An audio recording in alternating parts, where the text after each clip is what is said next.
Imagine this. A college campus, buzzing, a crowd gathered, full of energy for a speech. And then, just like that, in an instant, everything changes. Yeah. A speaker, mid-sentence, is shot. The shock, the chaos, that immediate horrible shift from debate to just tragedy. It's chilling. That's exactly how September 10th, 2025 unfolded at Utah Valley University. Welcome to the Deep Dive. Today, we're really getting into the compelling and, let's face it, often controversial life, the impact, and the tragic death of Charlie Kirk. Right. I mean, in just over a decade, he went from the Chicago suburbs to being this hugely significant and, polarizing voice in American conservative youth activism. And we've pulled together quite a bit for you on this. Everything from breaking news Reuters, The Guardian, to deeper biographical pieces, analyses from different political journals, even his own organization's history via Wikipedia and their statements. So our mission today is pretty clear, right? Yeah. Yeah, absolutely. We want to carefully unpack who Charlie Kirk really was, the movement he built, which grew incredibly fast, and of course the complex investigation that's still going on into what happened that day. We'll look at his journey, his beliefs, which were very strong, and the big questions his death has brought up about political talk in America today. Exactly. His rise was pretty meteoric. Okay, let's jump right in then. Tracing this really remarkable rise of Charlie Kirk, starting, like you said, in the Chicago suburbs, what was the spark? What got him going on this path so early? Charles James Kirk, born October 14th, 1993 in Arlington Heights, Illinois. He seems to have had this almost unusual passion for politics really early on. He grew up there, Arlington Heights, Prospect Heights. His mom, Kimberly, a mental health counselor. His dad, Robert, an architect. And the sources make it clear this wasn't something he drifted into. That's what's so striking, isn't it? It wasn't a college thing or something he found later in life. He was still in high school, Wheeling High School, and already involved, supporting Republican campaigns. It just shows such a clear focus, from really young. It's pretty unusual. Absolutely. That dedication wasn't just like a hobby. It was serious. Sources say after a very brief time at Harper College, he made the pretty unconventional choice to skip the degree and go all in on activism. Just jumped right in. Action over academics, you could say. That's a bold move, especially for a teenager. To have that kind of conviction, to just drop the conventional path and dive into something so big. Yeah. And I guess it's that conviction that led him pretty quickly to his biggest project, founding Turning Point USA. Let's talk about that. How did TPUSA start? What was its core mission? Right. So in 2012, he's just 18, maybe 19, he co-founds Turning Point USA, TPUSA. And the mission was laser-focused for promote conservative values, specifically to college students. Okay. But it wasn't just, handing out flyers. It was about building a really strong, visible, vocal conservative presence. Or maybe it hadn't been as strong before. So how does an 18-year-old, basically unknown, build an organization that gets so big, so fast, on campuses all over the country? What were their tactics? What made them different? That's where you see Kirk's approach. Yeah. TPUSA didn't just promote passively. Sources show they set up shop on hundreds of campuses. They built this huge network of student activists. How? Through extensive campus tours, really smart social media campaigns, even funding student groups directly. Their growth was just explosive. They really knew how to use digital tools and direct, sometimes pretty confrontational methods to connect with students. It was kind of a master class in modern grassroots organizing. Okay, and here's where it gets really interesting and definitely controversial. TPUSA's initiatives, like the professor watch list and the school board watch list, they made serious waves. Oh, yeah. Sources tell us people saw these very differently. Can you unpack those for us? What were they trying to do, and what was the reaction? They were definitely flashpoints. So on one side, supporters saw them as necessary tools. Yeah. Holding educators accountable, ensuring what they called ideological balance. Right. They encouraged students, often anonymously, to report professors they felt were pushing a, left-leaning agenda. They'd often publish names, allegations online. The argument was transparency, giving students a voice. But there's always another side to that coin. What was the pushback? Exactly. Critics saw it very differently. They argue these watch lists were basically harassment and intimidation tools designed to target people with different views, leading to online pile-ons, professional damage, even threats. The claim was it was meant to silence dissent, create a climate of fear on campus. It really shows how polarized things got around TPUSA. And his influence didn't just stop at campus organizing, he also started Turning Point Action. What was that? That was the political advocacy wing. So moving beyond just campus issues into direct involvement in elections, policy debates, expanding his reach even further. And he became a media figure himself, didn't he? Absolutely. Hosted the Charlie Kirk Show, wrote books, constantly appearing on TV, radio, online. He really cemented his influence, especially with younger conservatives. It's pretty incredible when you step back, the drive, the conviction for a teenager to skip college and build this huge, visible organization that's shaping national debates. Yeah, it speaks to a certain kind of maybe entrepreneurial spirit, understanding how to connect with and mobilize a very specific group of people. And that kind of commitment, it naturally involved some very strong, sometimes really contentious beliefs. Let's dive into those core ideas and the polarizing effect they had. That really defined him publicly. Yeah, what's fascinating is how his connection to certain key conservative causes didn't just make him a figure, it made him a really central and often polarizing one. Like his support for Donald Trump. Exactly. That was probably the most defining part of his public image. Strong, vocal, unwavering support for Trump through the 2016, 2020, and 2024 campaigns. He was a major voice, especially for younger Trump supporters. And religion played a big role too, right? Christian nationalism, evangelical Christianity. Very central, yes. Yeah. He often talked about Christian values needing to be central to public life, to American society and government. Sources note this brought a lot of criticism from people who felt he was, blurring the line between church and state, advocating for one specific religious view in public policy. And he wasn't shy about criticizing higher education either. Not at all. He was a very vocal critic. Frequently called universities ideological indoctrination centers, said they were overly progressive, not useful in many cases. I remember him calling the four-year degree a scam. That's right.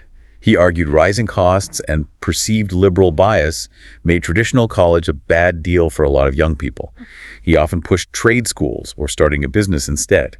So you can see how these really strong beliefs put out there so forcefully would resonate strongly with some and, well, alienate others. His rhetoric was sometimes described as divisive, even spreading misinformation.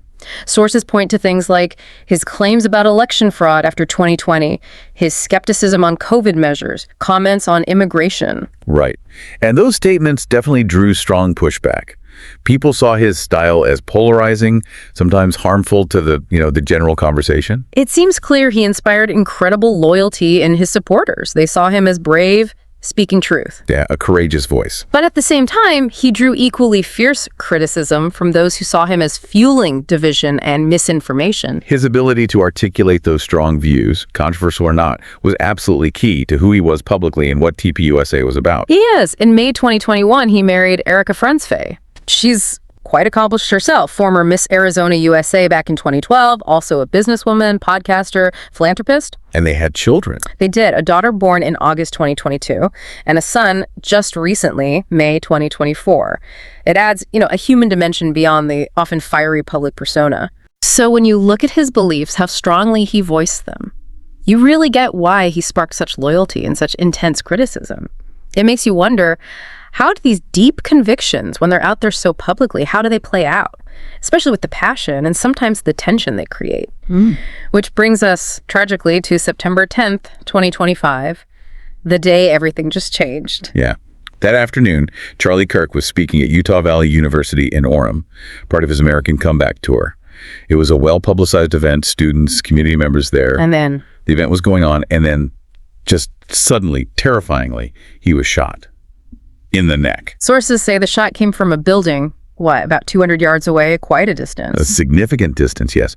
And despite immediate medical help, he died from his injuries.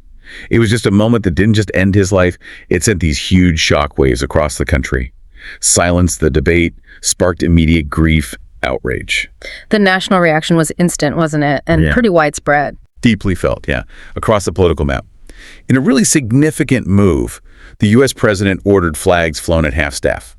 That really highlighted the national impact, the seriousness of it all. And connecting this to the bigger picture, the reactions were strong, but also really varied. Incredibly diverse, yeah. Yeah. His supporters were mourning him as this major, irreplaceable figure in conservative youth politics. Deep grief calls for justice. Right. But at the same time, critics, while obviously condemning the violence itself, were expressing really deep concern about political violence escalating, about the heated rhetoric that many felt was becoming just too common in American life. It was a really complex, charged moment. So the media immediately jumped on this, looking at his specific impact, but also these wider issues. Exactly. Examining his impact on politics, youth activism, conservatism, but also digging into these broader societal questions. His death just threw into sharp relief.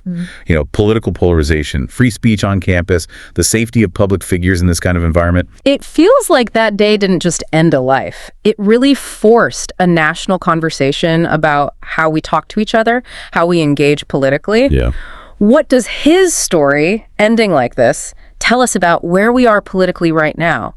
And with such a huge, devastating event, how are investigators even beginning to piece together what happened?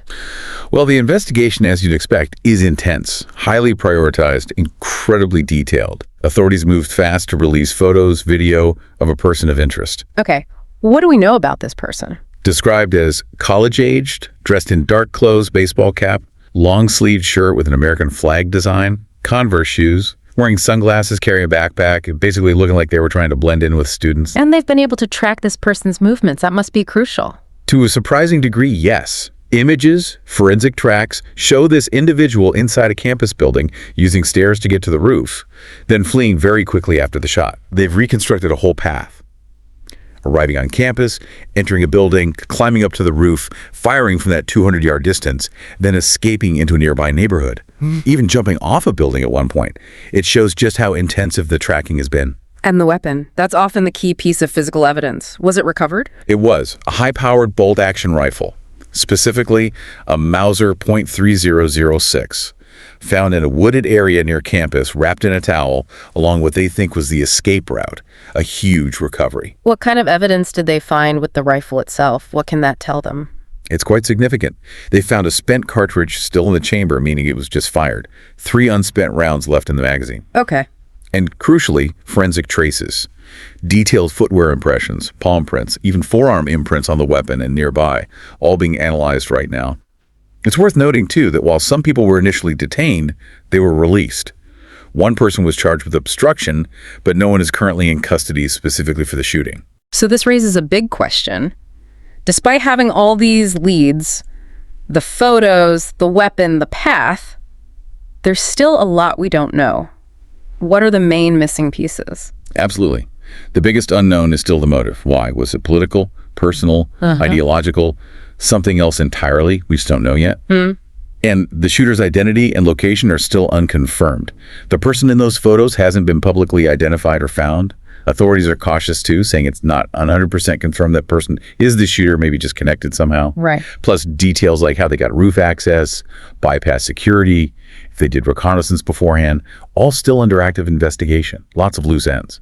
So with all these knowns and unknowns, where does the investigation go? What are the most promising angles now? Well, that rifle, the Mauser .3006, is obviously key. Forensics on it, serial numbers for ownership trace, ballistics to match the shot, and especially DNA or fingerprints, that's top priority. Right. Could lead directly to someone. Makes sense. Also, those detailed prints, footwear, palm, forearm, combined with all the video from cameras on the roof, stairs, the neighborhood, that's critical for confirming or eliminating suspects. And the FBI reward, has that helped? They've offered up to $100,000. That's generated hundreds, maybe thousands of tips from the public. Could lead to witnesses, more video, maybe someone recognizing the person in the photos. It's a mix of cutting-edge forensics and, old-fashioned detective work, plus public help. So what should we, as listeners, be watching for? What would be the next big break in this case? I'd say watch for a public ID of the person in the photos. That would be huge. Any confirmed fingerprint or DNA matches from the rifle or scene would be pivotal too. Okay. More video clarifying movements, especially how they got to the roof, would tighten the net. Yeah. And of course, finding a motive or connections that link someone definitively. Ultimately, the next major step would likely be an arrest. It's still early, relatively speaking, but those physical and visual leads are strong. It really is like this incredibly complex puzzle, isn't it? Every detail, every trace, trying to piece together what happened. Which piece of evidence do you think might be the one that finally breaks it open? Hard to say for sure. Could be DNA, could be a witness, could be tracking the rifle's history. So today, we've taken this deep dive into Charlie Kirk's life. Compelling, controversial. From that young activist building a movement to a national conservative figure, we've looked at his impact, his beliefs, and this tragic end, the assassination, the investigation still unfolding. Yeah, and his story, especially how it ended, really does force us to grapple with some tough questions about political talk, about safety for public figures in this really polarized time, about the lines between free speech and activism. It's a stark reminder of the pressures out there. Charlie Kirk's life was so clearly focused on shaping young conservative minds, and his death has absolutely sparked this national reckoning. As we watch the efforts to find answers, what does this whole tragedy tell us about the responsibility that comes with powerful words, no matter your politics? And that fragile line between passionate debate and actual violence. And maybe what's our role as citizens, as people taking in information and navigating this really complex, really charged landscape? Definitely something to think about.